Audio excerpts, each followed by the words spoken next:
attacco a 2 per Verona.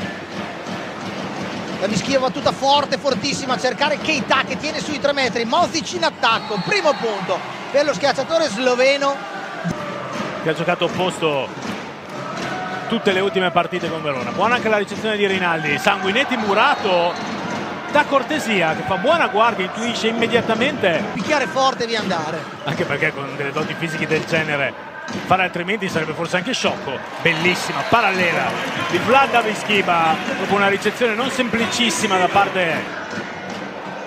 Massari lancia molto dentro il campo, non può forzare, c'è la variazione, attento D'Amico, palla in 4 per Keita, la difesa di Massari dopo il tocco del muro, poi una pallazza data a Buchegger che prova a rimediare ancora, l'attacco chiuso stretto nei 3 metri per Keita, il maliano.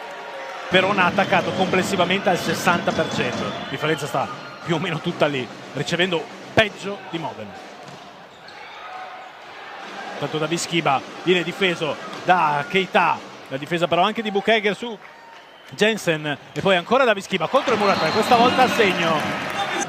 6-5, primo vantaggio Verona nel parziale, la bella battuta di Mozic, la palla è in campo, un ace, è il 7-5 ed è la seconda volta. Adesso ci sono Keita e Jensen entrambi in seconda linea.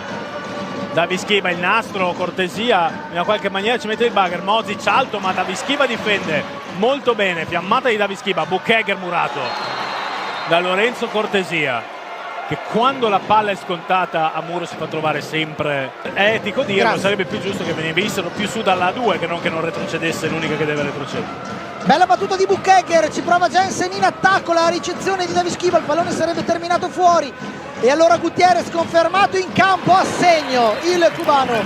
Pipe ancora poche però, Modena è un'arma che sfrutta comunque in stagione poco, ancora in difficoltà. La ricezione di Mozic sulla battuta di Stankovic, pallonettino di Jensen telefonatissimo per Davischia, palla dietro per Buchegger che mi sembra di capire inciampi nella rincorsa.